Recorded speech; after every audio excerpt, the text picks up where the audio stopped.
अस्सलाम वालेकुम। तो आज का हमारा टॉपिक है इलेक्ट्रिक फ्लक्स। इलेक्ट्रिक फ्लक्स पढ़ने से पहले हम कुछ उनके एग्जांपल करते हैं। एग्जांपल कैसे इलेक्ट्रिक फ्लक्स होता क्या है, किस तरह होता है। तो हम पहला ही एग्जांपल लेते हैं। जैसे कोई यहाँ पे सन लेते हैं और यहाँ पे कोई एक लेते हैं घर है यहाँ पे ये, और उनकी एक विंडो है। इस विंडो से अब यहाँ से सूरज की जो भी लाइट आ रही है यहाँ से इस विंडो से क्रॉस होती जा रही हैं। कुछ लाइटें इस विंडो से क्रॉस होती जा रही हैं और कुछ हैं जो इससे रिफ्लेक्ट होती हैं। इससे लग के यहाँ पे रिफ्लेक्ट होगी, इससे लग के यहाँ से। अब हमारा क्या है, हमारा वो हमारा मेन टारगेट यहाँ पे कि यहाँ पे कोई ऑब्जर्वर बैठा हुआ है, वो देख रहा है इसमें कितनी नंबर ऑफ लाइन या लाइट गुजर रही हैं इस विंडो से। अब यहाँ से कितनी रिफ्लेक्ट हो रही हैं इस विंडो इस वाल से या इस वाल से, वो हमारा टारगेट है ही नहीं। हम देख रहे हैं इस विंडो से कितनी जो लाइट की रेज पास हो रही हैं। और दूसरा हम एग्जांपल लेते हैं, या हम ऐसा कर लेते हैं, दूसरा एग्जांपल लेते हैं।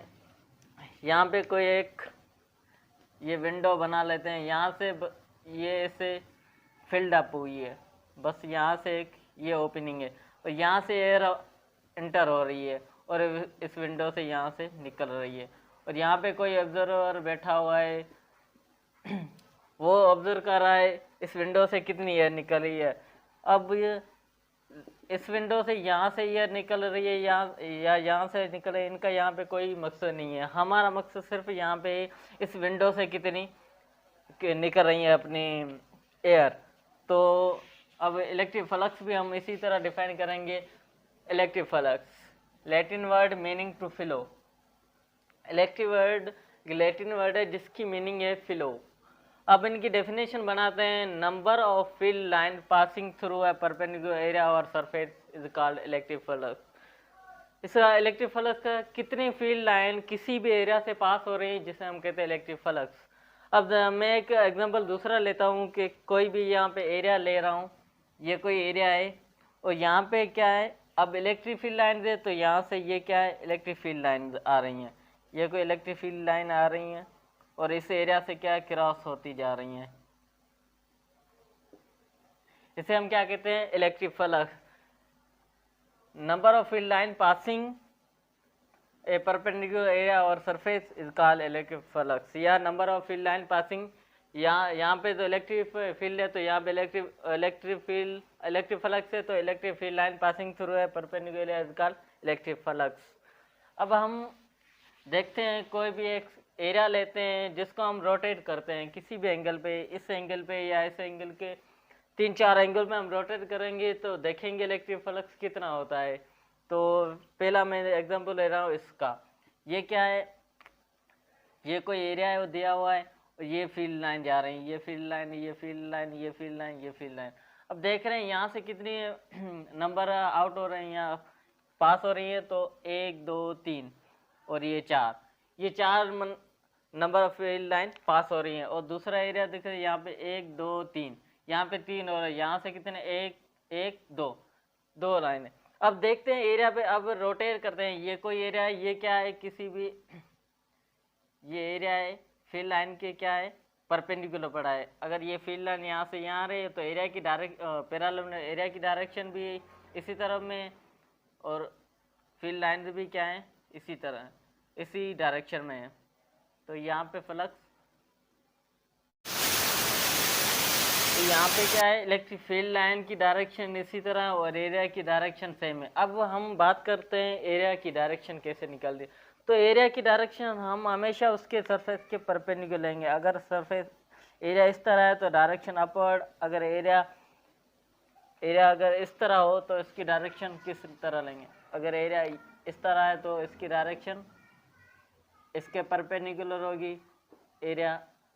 और अगर एरिया इस, तो यहाँ पे हमने एक एरिया लिया हुआ है जिसकी डायरेक्शन किस साइड, अब डायरेक्शन परपेंडिकुलर है किस पैरेलल है किसके, इलेक्ट्रिक फील्ड लाइन। यहाँ पे कोई फील्ड लाइन आ रही है, यहाँ पे एरिया की डायरेक्शन इस साइड है और इलेक्ट्रिक फील्ड की भी इस तरह है। और दूसरे में हम अगर रोटेट करते हैं इसी को रोटेट करते हैं इस एंगल पे, तो यहाँ पे एरिया की डायरेक्शन किस साइड, परपेंडिकुलर सरफेस के परपेंडिकुलर और हमारी इलेक्ट्रिक फील्ड की डायरेक्शन किस साइड है, इसके सेम टू सेम इस तरह।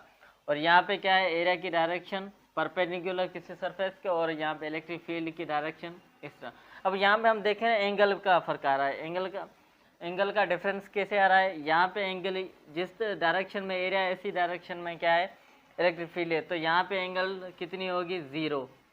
और यहाँ पे तो यहाँ पे एंगल कुछ ज़्यादा होगी, 90 से भी अबव होगी।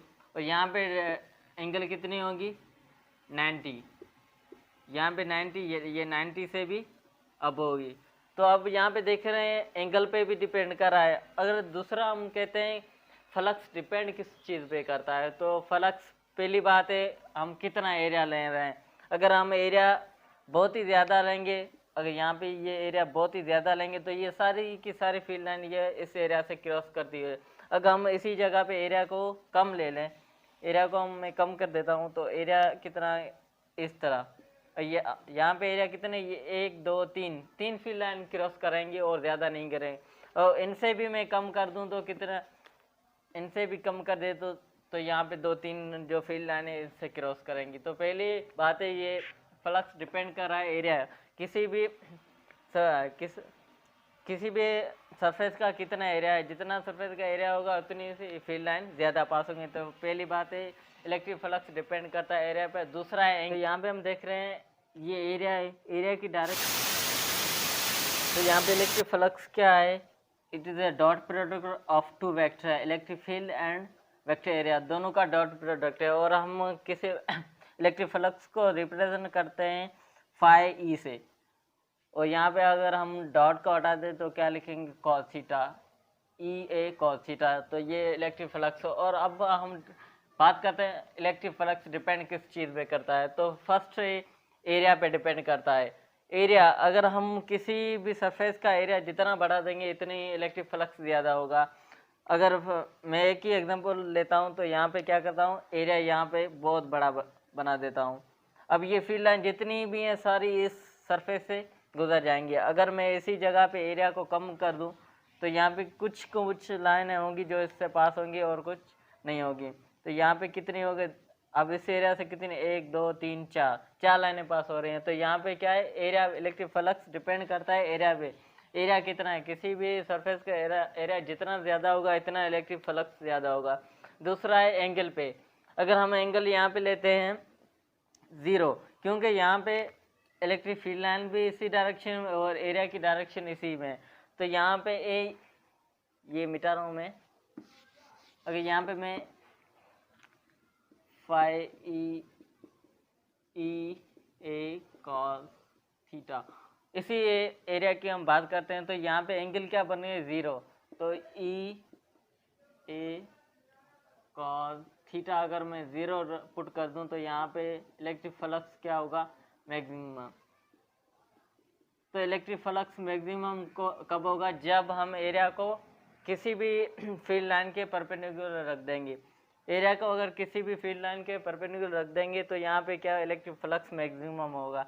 अब हम बात करें एरिया को थोड़ा सा टिल्ट कर दें, थोड़ा रोटेट कर दें, तो यहाँ पे क्या डायरेक्ट सरफेस अपनी, तो यहाँ पे क्या है, यहाँ पे एरिया की डायरेक्शन यहाँ इस साइड है और अपनी इलेक्ट्रिक फील्ड की डायरेक्शन इस साइड है। तो यहाँ पे क्या है, एंगल ज़्यादा बने, तो जितने एंगल ज़्यादा है उतने क्या है अपना फ्लक्स नेगेटिव होता जाता है। और यहाँ पे क्या है, इलेक्ट्रिक फील्ड लाइन की डायरेक्शन इस साइड और अपना एरिया की डायरेक्शन अपर, इनके दोनों के बीच में एंगल क्या है, 90 की। तो यहाँ पे अगर यहाँ पे मैं एंगल 90 पुट कर दूँ, यहाँ पे एंगल क्या है 90, तो यहाँ पे मैं एंगल 90 पुट, तो यहाँ पे हम देख रहे हैं ये एरिया है, एरिया की डायरेक्शन इस साइड है परपेंडिकुलर सरफेस को, और यहाँ पे इलेक्ट्रिक फील्ड की डायरेक्शन किस साइड है, इस साइड। तो इन दोनों पे एंगल कितना है, थीटा बहुत ज़्यादा हो रही है, तो हमें पता है फ्लक्स नेगेटिव होता जाता है, जितनी एंगल बड़ी होती है तो फ्लक्स नेगेटिव होता। अब यहाँ पे एरिया की डायरेक्शन इस साइड और अपनी इलेक्ट्रिक फील्ड की डायरेक्शन इस साइड, तो इन दोनों के बीच में एंगल क्या बन रही है, 90। और हम 90 पे इलेक्ट्रिक फ्लक्स देखते हैं कितना होता है। तो अगर यहाँ पे मैं 90 पुट कर दूँ तो मैं कितना होगा, इलेक्ट्रिक फ्लक्स 0 हो जाएगा।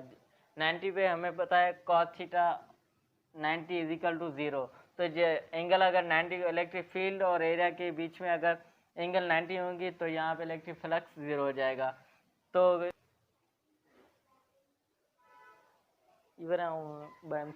तो यहाँ पे हमने बात की एक एरिया पे डिपेंड है, जितना एरिया बड़ा उतना फ्लक्स ज़्यादा होगा। दूसरा एंगल, जितने एंगल बढ़ती जाएगी इतना फ्लक्स कम होता जाएगा या नेगेटिव होता जाता है। जितने एंगल कम होगी इतना इलेक्ट्रिक फ्लक्स ज़्यादा होगा। यहाँ पे दूसरी बात है चार्ज। अगर मैंने चार्ज यहाँ पे कितने एक ही चार्ज जिससे क्या है ये पॉजिटिव, इनसे ये फील्ड लाइन निकल रही है। अगर यहाँ पे मैं चार्ज दूसरा ला के रख दूँ तो यहाँ पे फील्ड लाइन बहुत ज़्यादा हो जाएंगी। तो यहाँ पे क्या इलेक्ट्रिक फ्लक्स भी इनसे ज़्यादा ही निकलेगा, फील्ड लाइन बहुत ज़्यादा निकल ही जाएंगे इसमें से। तो यहाँ पे जितने चार्जेस ज़्यादा रखते जाएंगे यहाँ पे इलेक्ट्रिक फ्लक्स इतना ही ज़्यादा होता जाएगा। तो ये अब हम बात करते हैं यूनिट ऑफ फ्लक्स। फ्लक्स का यूनिट क्या होता है? तो हमें पता है कि फाई इजिकल टू ई या electric flux is equal to E dot A. अब यहाँ पे मैं क्या करता हूँ, जहाँ पर इलेक्ट्रिक फील्ड है, हमें पता है इलेक्ट्रिक फील्ड किसके बाद फोर्स पर चार्ज। अब फोर्स की जगह न्यूटन रखेंगे और चार्ज की जगह कूलम, और एरिया की जगह हम क्या रख देंगे, मीटर स्क्वायर। तो इलेक्ट्रिक फ्लक्स का क्या यूनिट हो गया, न्यूटन मीटर स्क्वायर पर coulomb is called electric flux. So ये था हमारा आज का टॉपिक इलेक्ट्रिक फ्लक्स इंशाल्लाह। तो डियर फ्रेंड, आज का हमारा ये टॉपिक कंप्लीट हो गया इलेक्ट्रिक फ्लक्स, और हम नेक्स्ट वीडियो में मिलेंगे इंशाल्लाह।